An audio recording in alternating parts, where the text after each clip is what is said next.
तो आइए इस कहानी को शुरू करते हैं। एक बार एक बौद्ध भिक्षु किसी पेड़ के नीचे ध्यान कर रहा था। तभी एक राजकुमार उस भिक्षु के पास आता है और उनसे कहता है, हे महोदय, आप हमेशा कहते रहते हैं कि ध्यान करो, लेकिन मेरे लिए ध्यान करना तो दूर की बात है। मैं कुछ समय के लिए अपनी आंखें बंद करके शांति से भी नहीं बैठ पाता हूं। मेरा मन इतना बेचैन है कि यह हर समय कुछ ना कुछ सोचता रहता है।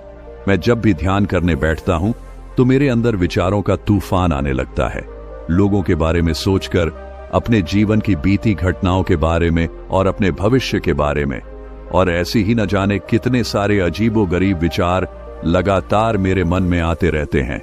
मैं इन्हें रोकने की बहुत कोशिश करता हूं, लेकिन जब मैं इन्हें रोकने के लिए ध्यान करने की कोशिश करता हूं तो मेरा मन अशांत होने लगता है और फालतू की बातें मन में उठने लगते हैं, तो मैं ध्यान को तोड़कर बैठ जाता हूं। इतनी बातें कहने के बाद वह उस बौद्ध भिक्षु की ओर देखता है और कहता है, महोदय, कृपा करके आप मेरी इस समस्या का कोई समाधान बताएं। यह सुनकर भिक्षु ने कहा, मैं क्या समाधान बता सकता हूं? सोचो, तुम्हारा ही मन है, लेकिन यह तुम्हें कुछ देर तक आंख बंद करके बैठने भी नहीं देता है। तुमने अपने इस मन को कितना आजाद कर रखा है। राजकुमार ने कहा, महोदय, मैंने बहुत सोचा, लेकिन मुझे अपनी इस समस्या का कोई समाधान समझ नहीं आया, इसलिए मैं आपकी शरण में आया हूं। अब आप ही कोई रास्ता दिखाइए। भिक्षु ने कुछ देर तक राजकुमार के चेहरे की तरफ बड़े ध्यान से देखा और फिर कहा, ठीक है, मैं तुम्हें अपने स्वामी गौतम बुद्ध की बताई गई 4 आदत के बारे में बताऊंगा। अगर तुम ये 4 आदतें छोड़ दोगे तो फिर तुम्हारा मन लगने लगेगा और तुम्हें कभी भी बेचैनी नहीं होगी। राजकुमार पूरे ध्यान लगाकर उस बौद्ध भिक्षु की बातें सुनने लगा। भिक्षु ने कहा, पहली आदत यह है कि दूसरों के मन को पढ़ना छोड़ दो। तुम और तुम्हारे जैसे ज्यादातर लोग यही गलती करते हैं कि वो दूसरों के मन की बातों को पढ़ने का प्रयास करते हैं, जैसे कि अच्छा, सामने वाला मेरे बारे में ऐसा सोच रहा है। और यही एक आदत तुम्हें सबसे ज्यादा बेचैन और परेशान करती है। ज्यादातर समय पर लोग दूसरों के मन की बातों को गलत और नकारात्मक तरीके से ही पढ़ते हैं। जैसे कि लोग अक्सर सोचते हैं कि दूसरे लोग उनकी तरक्की से जलते हैं, उसे नीचा दिखाना चाहते हैं, उसे पसंद नहीं करते, उसकी मदद नहीं करना चाहते, और ऐसी ही ना जाने कितनी सारी नकारात्मक बातें ये लोग दूसरों के प्रति अपने अंदर बैठा लेते हैं। फिर उनके बारे में ही सोचते रहते हैं, उनसे बदला लेने के तरीके सोचते रहते हैं, उन्हें नीचा दिखाने के मौके ढूंढते रहते हैं, और दूसरों के प्रति यही नकारात्मक सोच इन्हें दुखी करती है, और फिर ये लोग बेचैनी महसूस करते हैं। इसलिए दूसरे लोग क्या सोच रहे हैं इसका अनुमान लगाना बंद करो। दूसरे लोगों के मन के विचारों को पढ़ने की कोशिश करना बंद करो। अगर पढ़ना ही है तो खुद के विचारों को पढ़ना शुरू करो कि तुम्हारे अंदर क्या चल रहा है। कहीं तुम नकारात्मक सोच, शिकायत या बुराई करने जैसी आदतों के शिकार तो नहीं हो रहे हो। फिर बौद्ध भिक्षु ने कहा, दूसरी आदत ये सोचना कि अगर असफल हो गए तो लोग क्या कहेंगे, कहीं लोग मुझ पे हंसेंगे तो नहीं। जो हंस रहा है उसे हंसने दो। लोगों के असफलता पर हंसना तो लोगों का धर्म है, क्योंकि अगर तुम सफल हो जाते तो यही वो लोग हैं जो तुम्हारी तारीफ करते, तुम्हें सम्मान देते, तुम पर गर्व करते। अगर तुम अपनी सफल होने पर दूसरों से तारीफ की उम्मीद करते हो तो अपनी असफलता पर उनके हंसने से तुम्हें दुखी नहीं होना चाहिए। और समस्या ही यही है कि हम इंसान असफलता को बुरा मानते हैं, जबकि असफल होना सफल होने से भी ज्यादा जरूरी है, क्योंकि बिना असफल हुए सफल इंसान के अंदर घमंड और दूसरों को खुद से छोटा समझने की भावना पैदा करती है, जबकि असफलता हमें विनम्र रहना, धैर्य रखना और लगातार प्रयास करना सिखाती है। इसलिए असफलता को बुरा मत समझो, और अगर तुम्हारे काम में असफल होने की संभावना नहीं है तो इसका अर्थ है कि तुमने अपना लक्ष्य अपनी क्षमताओं से छोटा बनाया है। और अगर लोग तुम पर हंस नहीं रहे, तुम्हें ताने नहीं मार रहे हैं, तुम्हारी बुराई नहीं कर रहे हैं, तो इसका मतलब तुम अंदर से मरे हुए हो। तुम अपने मानसिक सीमाओं से बाहर जाकर कुछ नया करने का प्रयास नहीं कर रहे हो, क्योंकि असफल भी वही होता है जो कुछ नया करने का प्रयास करता है। और एक बात हमेशा याद रखना, अगर तुम्हारे अंदर असफल होने का साहस नहीं है तो तुम कभी भी कोई भी बड़ा लक्ष्य हासिल नहीं कर पाओगे जो तुम करना चाहते हो। इसलिए असफल होने और लोगों के हंसने से डरना बंद कर दो। बौद्ध भिक्षु ने आगे कहा कि तीसरी आदत यह है कि बेवजह समय को बर्बाद करना छोड़ दो। लोगों को लगता है कि वो समय को काट रहे हैं, लेकिन असल में समय हर बार उन्हें काट रहा है। लोगों के द्वारा समय को व्यर्थ के कामों में बर्बाद करने का केवल एक ही कारण है, और वह ये है कि उन्हें लगता है कि उनके पास बहुत समय है, जबकि सच्चाई यह नहीं है, क्योंकि उनसे पहले वाले लोगों को भी यही लगता था कि उनके पास बहुत समय है।